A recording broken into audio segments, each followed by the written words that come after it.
웹산 기도회가 끝나고 나서 이제 우리 교회는 11월 21일 추수감사절을 향하여 나가고 있습니다. 사과나무 열매에다가 전도 대상자들의 이름을 품고 기도하자고 했는데 보기 좋게 아직 한 명도 시작되지 않는 걸 보니까 호락호락하지 않을 것 같은 생각이 들고, 또 이쪽 저쪽에서 작정했던 분들도 또 못 오겠다고 생각을 하니까 쉽지 않겠다는 마음이 듭니다. 여러분, 그런데 왜 그럴까요? 이때 더 주님이 일하시는 것을 기대하고 싶은 마음이 생깁니다. 사랑하는 성도 여러분, 남들이 모두가 안 된다고 그럴 때, 힘들다고 그럴 때 하나님의 은혜로 되는 일들을 바라보며 사시는 귀한 종들 되기를 축복합니다. 오늘 이 시간 우리가 전도를 시작하는 마음으로 왜 우리가 전도해야 할까요? 라는 말씀을 짧게 묵상할 텐데요, 전도를 해보면서 경험했던 놀라운 은혜들이 있는데, 지난 주일날 마지막 말미에 예를 들었던 예수님 믿으십니까? 김기동 집사님이 쓰셨던 그 고구마 전도법이라고 하는 게 참 도전이 많이 돼요. 그래서 다시 한번 그 말씀을 좀 나누고 본문 말씀으로 좀 들어가 볼게요. 이렇게 하는 거예요. 다 같이 한번 따라합시다. 예수님 믿으십니까? 이제 사실 우리가 전도할 때 보면 굉장히 좀 공격적이거나 이렇게 편하게 전도할 수 있는 건 없죠. 사실은 전도가 항상 어렵다고 생각하니까. 손인구 장로님의 그 기업에서 일하시는 분이 과거에 경찰서에서 과장으로 은퇴하신 분이라는 말씀을 들었는데, 제가 어느 날 예수님 믿으라고 얘기를 했다가 안색이 정색을 하게 되시더라고요. 목사님 앞으로 나한테 다시 한번 예수 얘기하면 나 목사님을 얼굴 안 봐요. 그래서 사실 전도하기가 굉장히 어려웠어요. 근데 며칠 전부터 마음을 주셔가지고 이번에는 그분을 제가 모실 수 있을지 없을지는 모르겠지만 이거 갖다 드리고 기도하고 있습니다 말하려고 그러거든요. 주님이 해주시는 일이니까. 사랑하는 성도 여러분, 진짜 전도할 사람 없다 라고 포기만 하지 말고 말씀에 순종하셔서 감동되는 분한테 담대하게 복음을 말할 수 있게 되기를 축복합니다. 그래서 왜 그분을 마음에 품고 있었냐면, 기름을 넣으러 갔는데 목사님, 찬송가에도 비 오는 날 부르면 좋은 찬송가가 있어요? 물으시는 거예요. 그럼요. 그러면서부터 막 머리가 돌아가기 시작해요. 아무리 생각해봐도 창파의 뱃띠오밖에 생각이 안 나요. 비 오는 날 부르면 좋을 찬송이 아무리 생각해도 생각이 안 나서 그러면요. 그러다가 이제 생각이 바뀌어진 거예요. 우리 선생님, 이번에 오시는 김진규라고 하는 드로잉쇼를 하는 감독님인데, 예수를 믿는 거 그런 거 교회 다니는 거 상관없이 아주 훌륭한 작품을 하는 분이 있으니까 한 번만 와주시면 안 됩니까? 이렇게 접근해보는 거죠. 그리고 나서 그날 어떤 역사가 일어나는 건 주님께 맡기는 거예요. 오늘 정성껏 준비한 카드 조금 더 열심히 막 내고 싶은 마음은 간절하지만, 그래도 혹시라도 마음에 감동이 되는 분들은 이렇게 마음에 품고 같이 기도가 시작되었으면 좋겠어요. 교회 다니십니까? 라고 하는 질문도 탁월한 질문이 될 수 있겠는데, 그 전도를 시작하기 전에 아이 컨택이라고 그러거든요. 그래서 전도하려고 마음먹는 사람에게 칭찬을 많이 하라는 거예요. 아기를 업고 있으면 똑똑하게 생겼다고, 아기가 참 이쁘게 생겼다고, 서울대학교 갈 것 같다고. 근데 그런 얘기 해주면요, 싫어할 사람 하나도 없더라고요. 그거를 소망교회 곽선희 목사님은 위선의 십자가라고 그랬어요. 복음을 위해서 성도들이 위선의 십자가를 지는데 결국 그의 영혼이 잘 되는 일이라고 말씀드렸거든요. 복음을 전하는 이유를 우리가 묵상하면서 먼저 한번 생각해 보겠습니다. 다 같이 첫 번째 질문이 뭐냐? 젓가락으로 생고구마를 찌르는 건데요, 다 배우신 분도 있고 안 배우신 분도 있지만 한번 해보자는 거예요. 첫 번째 젓가락 다 같이 한번 따라해보세요. 예수님 믿으십니까? 이거를 그냥 생고구마인지 익은 고구마인지 확인해 보기 위해서 찌르는 거예요, 이렇게. 근데 그러면 반응이 온다는 거예요. 어떤 반응이 오느냐? 제가요 1년에 제사를요 16번 드려요. 제가요 태어나면 때부터 골수로 불교신자요. 제가요 저희 집에 섬기는 산신이 있어요. 그러면서 이제 반응이 오는 거예요. 그러면 어떻게 한다고요? 생고구마구나. 그때 그 다음 반응이 되게 중요하다는 거예요. 다 같이 한번 또 해보세요. 그래도 믿어야 합니다. 근데 그렇게 그래도 믿어야 됩니다라고 말하는 것에 그 다음 표정이 굉장히 중요한데요. 다 같이 이건 조금 연습해 볼게요. 믿으니까 너무 좋아요를 해야 돼요. 시작. 너무 좋아요. 시작. 좋게 생각 안 들 것 같아요. 다시 한번 해볼게요. 너무 좋아요. 누가 이렇게 잘했어요? 누구예요? 어디서 천상의 목소리가 들리네. 천상. 우리 지우가 그랬는데 저 2층에. 지우야 한번 크게 해봐. 너무 좋아요. 둘, 셋. 박수 한번 하겠어요. 이야, 저 정도의 순수함과 감동과 순종의 마음을 가지고 예수님이 믿으니까 너무 좋아요라고 하는 게 우리 권사님 기도해 주신 대로 표정에 드러나는 거잖아요. 얼굴은 수심이 가득 찼고 마음의 근심은 두려운데 예수님 믿으면 너무 좋아요. 해봐요. 너나 잘 믿으세요. 그럴 것 같잖아요. 그죠? 우리 한번 표정을 밝게 해서 한번 연습해 보시겠어요? 둘, 셋. 너무 좋아요. 아멘. 그렇게 고백이 된다는 것이죠. 그랬더니 뭐 또 일장연설의 변명이 쏟아지고 말았어요.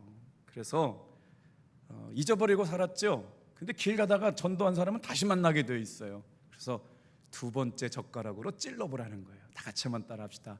기도하고 있습니다. 근데 의외로요, 예수 안 믿고요, 다른 종교를 가지고 있는 분들도 제가 기도해 드릴게요 라고 말하면 싫어하는 사람은 지금까지 한 번도 못 만났어요. 그리고 기도하고 있다는 것을 굉장히 크게 여깁니다. 실제로 성령님의 감동하심 안에서 그들의 이름을 부르며 새벽마다 간구할 때 주님이 역사하여 주실 것을 믿으시길 바랍니다. 진짜 그런 역사가 있어요. 한번 생각해 보세요. 이 세상 살면서 누군가 나를 위해 기도해 주는 사람이 있어요? 그의 영혼을 위해서 예수 믿는 사람들만 그 사람 영혼을 위해 기도하죠. 가족 아닌 사람이 누가 위해서 기도해 주나요? 그러나 정말 예수 믿는 사람들은 멋진 사람들이에요. 자신의 아픔처럼, 자신의 눈물처럼, 자신의 기도의 제목처럼 그들의 영혼을 사랑하면서 기도해 주잖아요. 얼마나 좋은 사람들입니까? 그래서 정말 그렇게 기도하는 것이죠. 다음에 만날 때 그게 바로 두 번째 젓가락으로 얼마나 익었는지 안 익었는지 제가 새벽기도 끝나고 고영강 사모를 위해서 고구마를 쪄요. 제가 두 번 찔러봅니다. 쪼큰데 쪼크로 안 받으시네. 그러니까 고구마가 잘 익었는지 안 익었는지 찔러봐야 되잖아요. 두 번째 찌르는 젓가락이 뭐냐면 기도하고 있습니다. 오늘 이 시간 우리가 작정하고 기도하고 있는 사람들에게 담대하게 복음을 표현할 수 있기를 주님의 이름으로 축복합니다. 본문 말씀으로 들어가 볼게요. 오늘 본문의 사도행전 14장 말씀은 그 유명한 사도 바울의 제1차 전도 여행에 관한 말씀이거든요. 연도가 언제냐? 성경학자들은 AD 46년에서 48년. 그러니까 지도 한번 띄워주세요. 자, 저기 나오죠? 잘 안 보이는데 파란색 선이 이렇게 시작점이거든요. 안디옥에서 시작해가지고 어디 내려가느냐? 실루기아로 내려가요. 그 다음에 저도 눈이 안 좋으네. 그 밑에 있는 섬으로 내렸잖아요.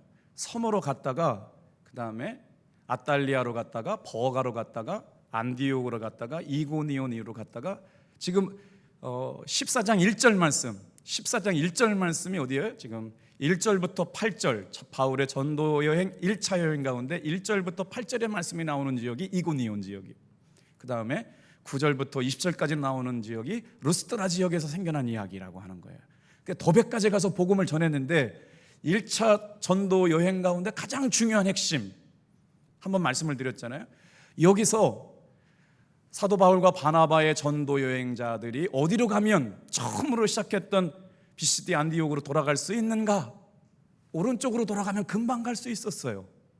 그런데 그곳에 가다 보면 사도 바울의 고향 다소라고 하는 곳도 있었다는 것이죠. 그러니 고향 사람들에게 가서 위로도 얻고 힘도 얻고 재충전할 수도 있고 길이도 3분의 1이 뭐예요? 5분의 1도 안 되는 지금 더베라고 하는 곳에서 조금만 더 가면 육로로 동쪽으로 행하면 안디옥이라고 하는 파송했던 자리로 돌아갈 수가 있었는데 어디로 가느냐? 지도를 보면 이제 빨간색 선이 전도하면서 왔던 곳을 역순으로 돌아가면서 교회를 세우고 장로를 세우고 믿음을 견고하게 세우면서 무슨 말을 하느냐? 예수를 믿으면서 고난도 함께 받아야 될 거라고 말씀하고 있다는 거예요. 만약에 사도 바울이 싹군이었으면요, 오른쪽으로 행진해서 갔을 거예요. 그런데 생명권 전도자였기 때문에 어렵고 힘든 고생하는 그 지역을 다시 되짚어 오면서 복음을 전하고 있다는 것입니다. 자, 이때 13장에서 안디옥 교회 성도들이 기도를 받고 제1차 선교를 출발했는데, 미신과 우상으로 쩌든 키프루스 섬, 아까 밑에 있었던 키프루스 섬이라고 하는 곳에 첫 번째 시련을 당하는데, 거기 마술사 엘루마가 사도 바울 전도하는 일행을 대적한 사건이 나타납니다. 자, 우리 3절 말씀을 좀 한번 읽어볼게요. 자, 이 첫 번째로 다 같이 한번 따라하겠습니다. 바울이 복음을 전할 때는 성령 충만하게 복음을 전했다.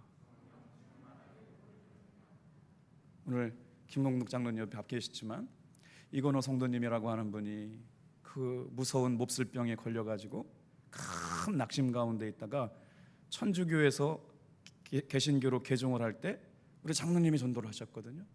그런데 어떻게 전도를 하셨냐고 여쭤봤더니 병 고치려고 나오지 말고 예수 제대로 믿고 천국 가려면 예수 믿어라, 이렇게 전도를 하신 거예요. 그러니까 제가 그분을 상담하기가 얼마나 쉬웠냐면, 목사님 병 고친다고 해서 교회 나왔는데 왜 병 안 고쳐줍니까? 라고 하면 할 말이 없잖아요.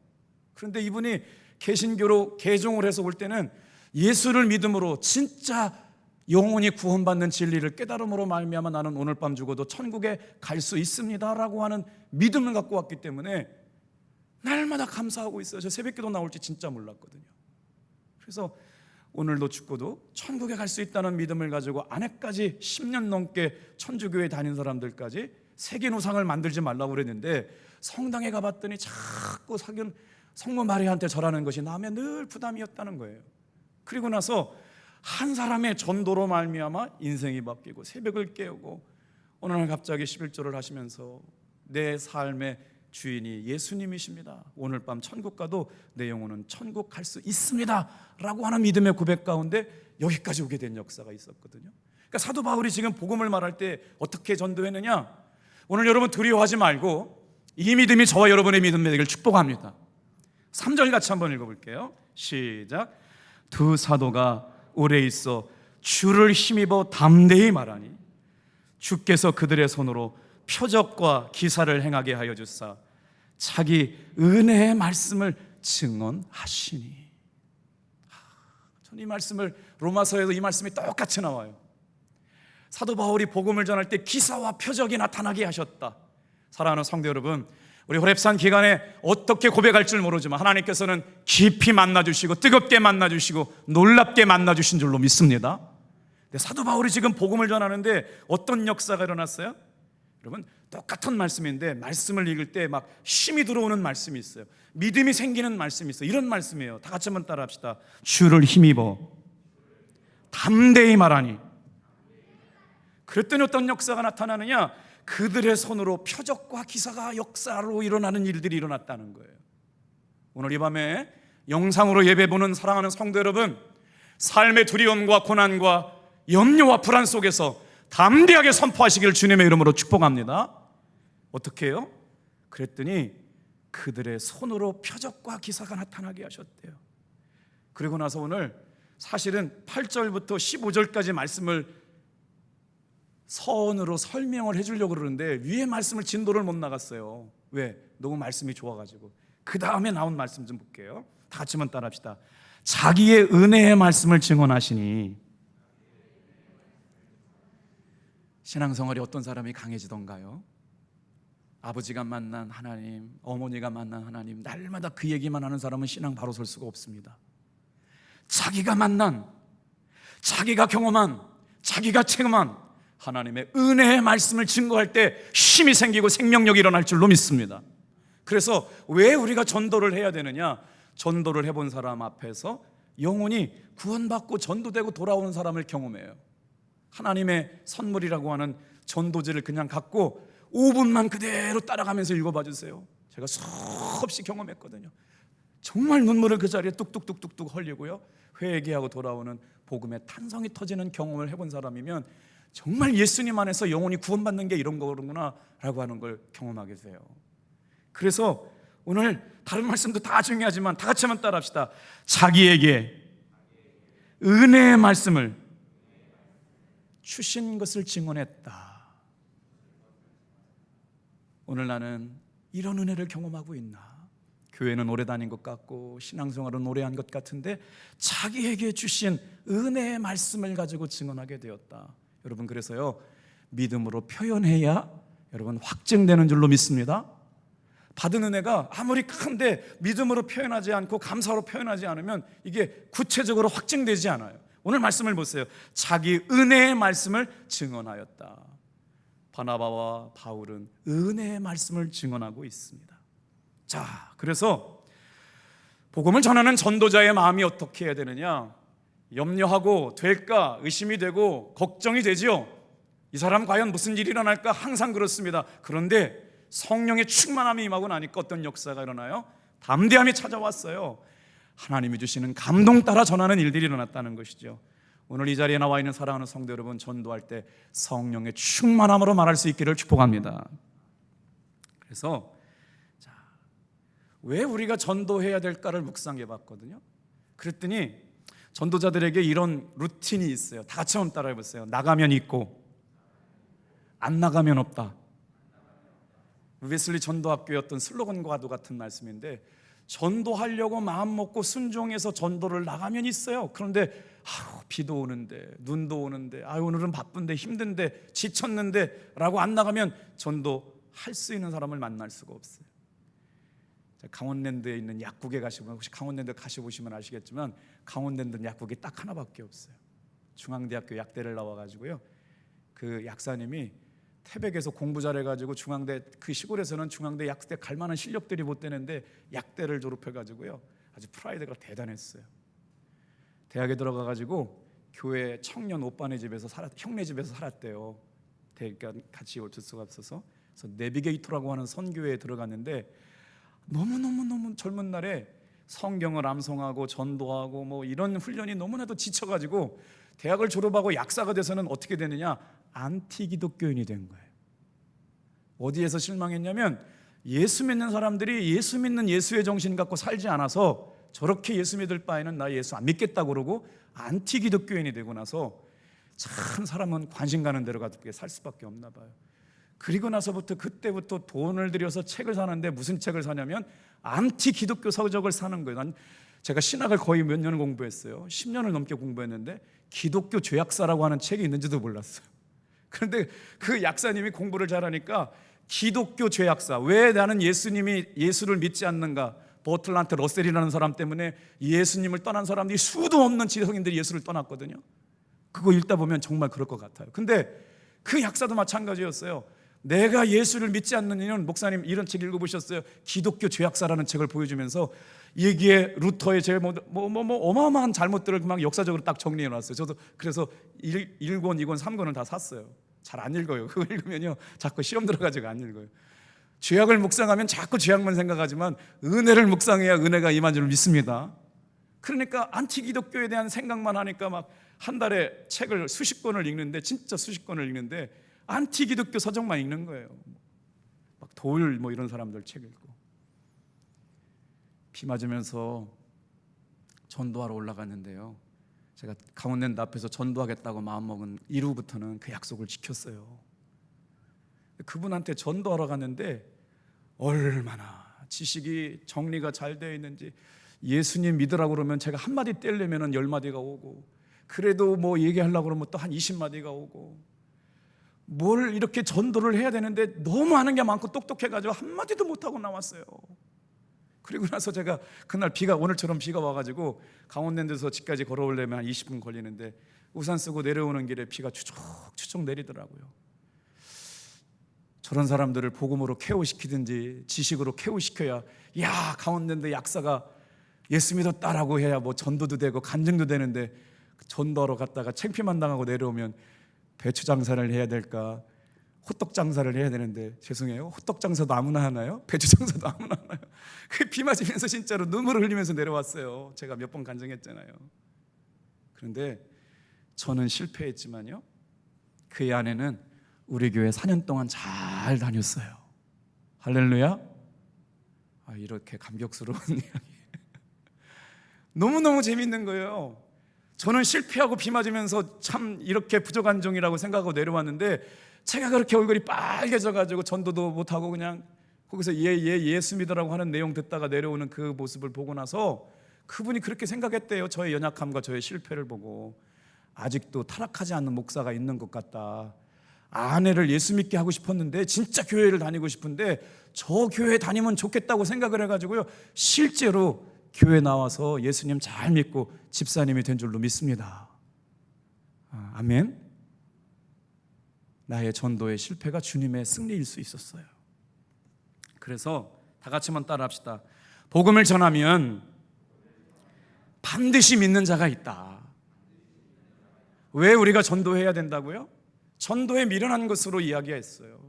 십자가의 도가 구원을 받는 자들에게는 하나님의 능력이라고 얘기할 때 전도는 미련한 것이었어요. 그런데 전도해야 할 이유가 뭐냐면, 전도를 하게 되면 반드시 믿는 자가 생기기 때문에 그래요.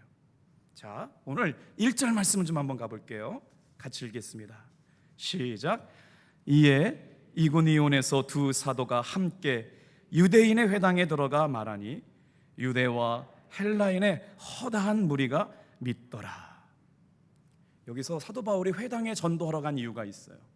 왜 그러냐면, 유대인들은 10명만 모이면 뭘 만들게 되어 있느냐? 회당을 만들게 되어 있어요.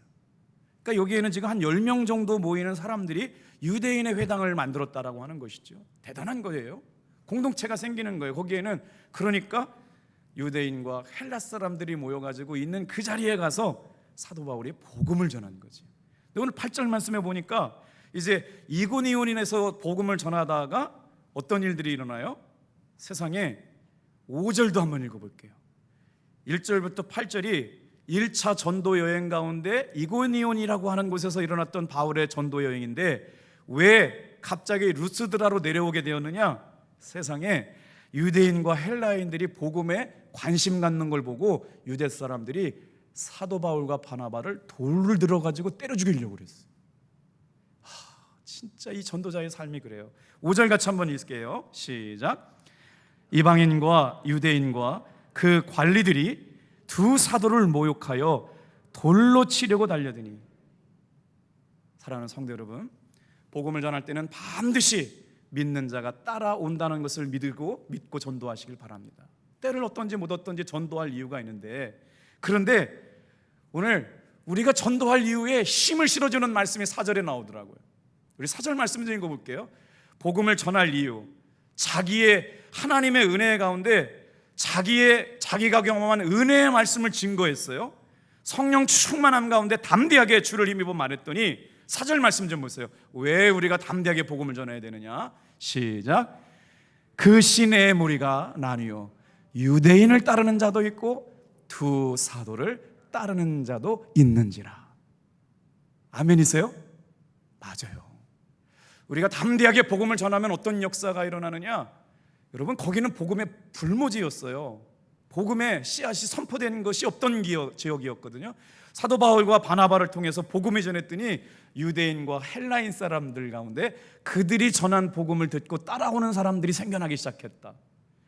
사랑하는 성도 여러분, 오늘 이 말씀을 듣고 나에게 주신 감동이라고 생각하고 아파트 라인은 내가 책임지리라. 당신에게 행복한 일이 일어납니다. 예수님 믿어보십시오 라고 두 라인, 이쪽 라인 저쪽 라인 두 라인만 책임져 보세요.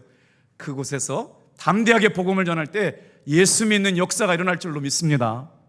그리고 나서 주님께 맡기는 것이죠. 어떤 역사가 일어날지. 저는 오늘 이 말씀에 굉장히 힘을 얻었어요. 그래, 사도들을 따르는 자들이 있었다. 담대하게 복음을 전할 이유가 뭐냐? 복음을 전할 때 반드시 믿는 자도 만들어 놓고 역사가 준비된 줄로 믿습니다. 자, 이제 사도 바울과 바나바는 어디를 가든지 복음을 전했죠. 그런데 날마다 승리했던 건 아니에요. 그리고 나서 이런 일들이 일어나니까 어디로 내려왔어요? 이제 8절부터 이제 20절까지 가보면 이고니온 지방에서 복음을 전하다가 돌로 맞을 위협을 됐고 돌로 치려고 하는 모욕을 당하고, 그래서 결국 그곳에서 복음을 전할 수가 없어서 이제 루스드라라고 하는 곳으로 내려오는 것이거든요. 근데 거기에 아까 뭐라고 그랬어요? 성령의 감동하심과 충만함을 힘입고 담대하게 복음을 전했더니 어떤 역사가 일어나요? 나면서부터 태어나서 걷지 못한 한 사람을 만나게 돼요. 여러분, 저는 지금까지 목회를 해오면서 처음에 은사가 뭔지 모를 때는 조용기 목사님만 은사를 나타내시는 줄 알았어요. 그런데 이제 목회를 하면서 깨달은 분명한 확신 하나가 있어요. 다 같이 한번 따라합시다. 예수님의 이름에 능력이 있습니다. 예수님의 이름에 권세가 있습니다. 그러니까 믿고 순종하면 역사는 일어나는 거예요. 우리가 그것을 믿지 못하기 때문에 담대하지 못한 것이지, 믿고 순종하면 역사는 일어나게 되어 있어요. 오늘 바울과 바나바가 루스드라에서 전도할 때도 보세요. 발을 쓰지 못하는 한 사람이 앉아있는데 나면서부터 걷지 못하게 되어 걸어본 적이 없는 자에게 어떻게 해요? 구원받을 만한 믿음이 그에게 있는 것을 보고. 사랑하는 성도 여러분, 누구를 만나든지 담대하게 구원을 받을 만한 믿음이 있는 줄 알고 복음을 전하게 될 때 믿는 자가 예비될 줄로 믿습니다. 그래야 표적이 일어날 거 아니에요. 전하지도 않는데 표적은 일어나지 않습니다. 기적이 일어나는 걸 보려면 전해야 되는 거예요.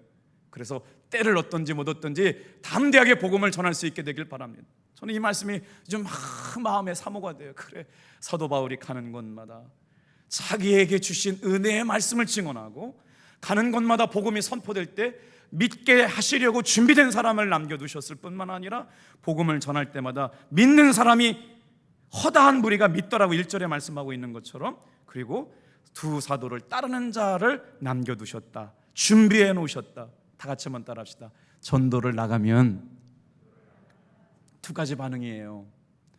첫째는 거부하는 사람, 거절하는 사람이 있을 거라고 하는 것과, 둘째 반응, 예비된 영혼이 있음을 믿으시길 바랍니다. 전도자가 꼭 깨달아야 될 게 있어요. 그 퍼센테이지는 9대1 정도 돼요. 거절하고 모욕을 주고 재수 없다고 얘기하고 너나 잘 믿으라고 얘기하는 사람이 전도해보면 한 90%는 다 모욕을 주는 사람이라고 보면 되고, 그런데 그 중에 한 명, 두 명이 100명을 전도하면 한 명을 전도할 수 있다고 얘기할 정도로 그렇게 쉽지는 않지만 담대하게 복음을 전할 때 구원하시기로 작정한 예비된 영혼이 있는 줄로 믿습니다. 그래서 우리는 담대하게 복음을 전해요. 오늘 이 자리에 있는 분이 이번 주에 2번만 전도하면 되잖아요. 이제 이번 주 중으로 지금 교회를 출석하지 못하는 분들 지금 리스트 작업을 하고 있어요. 한 120명에서 200명까지는 다 할 수 없겠지만, 여러분 시간이 되시는 분들은 정성스럽게 편지를 한 12줄 정도 쓰려고 그러거든요. 함께 목요일 날이나 금요일 날 우리 공지가 가면 도와주시면 좋겠어요. 자, 마지막 절 한 번만 더 묵상을 할까요? 자, 복음을 전파한 결과가 어떤 역사가 나타나느냐? 사도들을 쫓고 복음을 받아들이는 사람들이 일어났다. 그래서 갈라디아서 6장 14절 말씀을 좀 볼게요. 사도 바울이 뭐라고 고백하느냐? 다 같이 한번 갈라디아서 6장 14절 시작.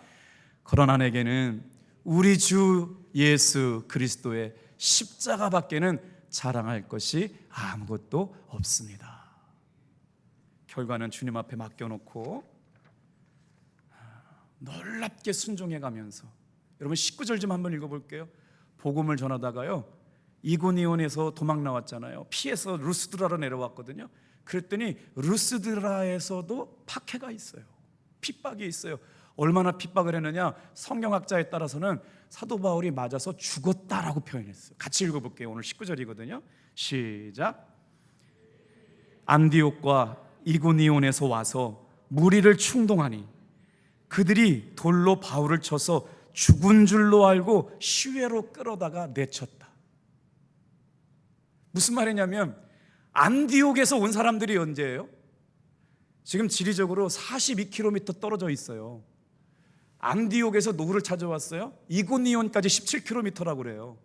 이고니온에서 루스드라까지는 얼마냐? 42km 떨어진 곳인데 거기까지 쫓아온 사람들이 있었단 말이에요. 안디옥에서 바울을 잡아 죽이려고 했던 유대인들이 어디까지 쫓아와요? 이고니온까지 쫓아왔어요.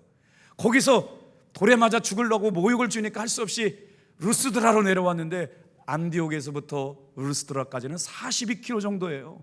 지금이야 42km지만 여러분 그 42km를 옛날 길로 간다고 그러면 먼 길이거든요. 1km도 아니고 42km인데 사도 바울 하나를 죽이려고, 바울과 사도 바울을 죽이려고 쫓아 내려온 사람들이 있었다는 거예요.